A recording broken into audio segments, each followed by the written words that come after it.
नमस्कार। फिर पैसा बोलता है मैं आपका स्वागत है। आज मेरे मामा रिकॉर्ड नहीं कर पाए क्योंकि उनके पास कुछ कमिटमेंट्स था, इसलिए मैं आज यहाँ बात करने के लिए आया हूँ। तो आज के खबर में हम देखें तो यूएस की राष्ट्रपति हैं जो डोनाल्ड ट्रंप, टैरिफ के बारे में और खबर आया है इसके बारे में। और ट्रंप जी ने कहा है कि अब कनाडा पे इंपोर्ट टैरिफ लगेगा और फिर मेक्सिको एक पीरियड मिलेगा जब तक उनको एक नया डील नेगोशिएट करना पड़ेगा और उस टाइम तक 25% फ्लैट टैरिफ उन पे लगेगा। और अगर हम कनाडा पे देखें तो पूरा एक ट्रेड वॉर, ट्रेड युद्ध हो रहा है वहाँ पर, जहाँ कनाडा की मार्क कार्नी को देखें और यूएस की डोनाल्ड ट्रंप को देखें तो दोनों लोग ट्रेड वॉर में जाने के लिए मंजूर हैं और दोनों लोग बैक डाउन करने के लिए तैयार नहीं हैं। अगर हम दूसरे देश में देखें तो चाइना है और इंडिया में 25% टैरिफ लगाया है और पेनल्टीज भी दिया है कि रशिया से इंपोर्ट कर रहे हैं ऑयल और रूस से इंपोर्ट कर रहे हैं ऑयल, तो इसलिए आपके ऊपर एक पेनल्टी लगेगा। तो ये हमारा टैरिफ डील होता है भारत और यूएस के बीच। अब इसके बारे में क्या करने वाले हैं हमारे गवर्नमेंट हमें पता नहीं, हमें देखना चाहिए। और इसका इम्पैक्ट जो है हमारी इकोनॉमी में वो नेगेटिव प्रभाव पड़ेगा क्योंकि एक्सपोर्ट्स जो है हमारा यूएस के साथ हम एक ट्रेड सरप्लस चला रहे हैं। तो ट्रेड सरप्लस का मतलब हम वहाँ और गुड्स और सर्विसेज दे रहे हैं जिनके ऑपोजिट में वो कम गुड्स एंड सर्विसेज दे रहे हैं, इसलिए हम मुनाफा पाएंगे उनसे ट्रेड करके।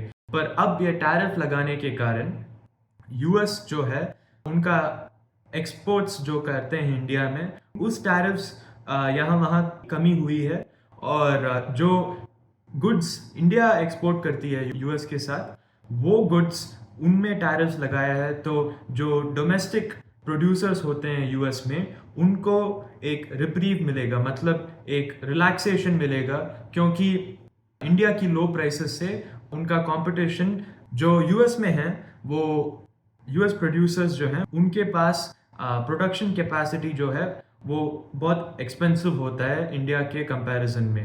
पर अगर हम देखें इस 25% के टैरिफ के कारण जो प्राइसेस मिलता है इंडियन गुड्स का यूएस में वो अब इक्वलाइज होने की लगभग वहाँ उस रेंज में है। तो इसके कारण जो यूएस में प्रोड्यूस कर रहे हैं उनको एक बेनिफिट मिलेगा इससे।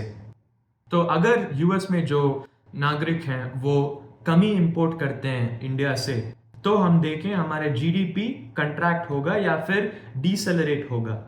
मैं कह नहीं रहा हूं कि कल जीडीपी आज से कम होगा, पर क्या कहने में आ रहा हूं कि मतलब जो ग्रोथ है 6% वो कम हो सकती है, तो मे बी 5% हो सकता है या फिर उस तरह। और एक डील आया है टाटा मोटर्स और इफ्को के बीच। वहाँ टाटा मोटर्स वो इफ्को को अक्वायर कर रहे हैं, 1 बिलियन यूरोस वो राइट्स इश्यू में क्लेम कर रहे हैं और 3.8 बिलियन यूरोस वो एक ब्रिज लोन में ले रहे हैं। तो एक इक्विटी प्लस डेट मिक्सचर में उनका कोशिश है कि इस डील को फाइनेंस करें। और इस डील का एक पिछले भी एक ब्लूप्रिंट है टाटा मोटर्स के पास। वो डील डाइवू डील है जो 2004 में टाटा मोटर्स ने अक्वायर किया था इस कंपनी को। तो वो कह रहे हैं कि जो टाटा मोटर्स को रन करते हैं वो कह रहे हैं कि वो डाइवू का डील उनको एक आइडिया दिलवाया और योजना दिलवाया कि कैसे हम कमर्शियल व्हीकल्स बिजनेस में जाएं और वो टेक्नोलॉजी क्या होता है, सप्लाई चेन्स क्या होता है, वो सब इंडस्ट्री नॉलेज, मार्केट नॉलेज और नो हाउ जो कहते हैं वो उनको इस एक्विजिशन से मिला था।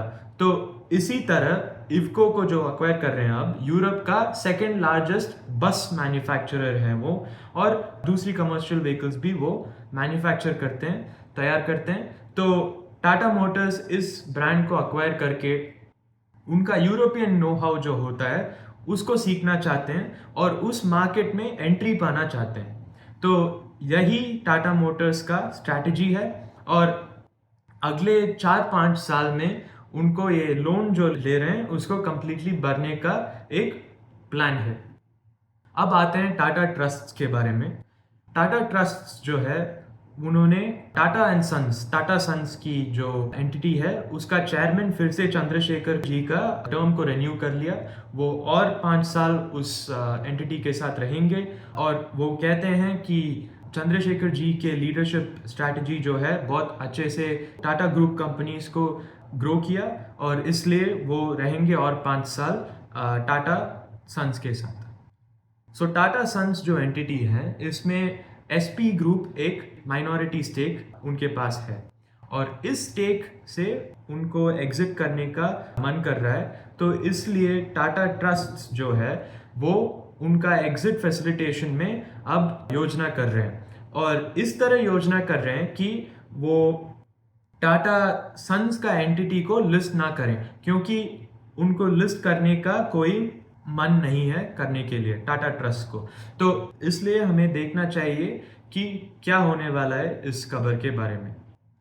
आखिरी में हम HUL पे आते हैं, HUL की रिजल्ट्स। अगर हम HUL की रिजल्ट्स देखें तो उनका प्रॉफिट आफ्टर टैक्स 8% इंक्रीज हुआ है और रेवेन्यू जो है 4% इंक्रीज हुआ है।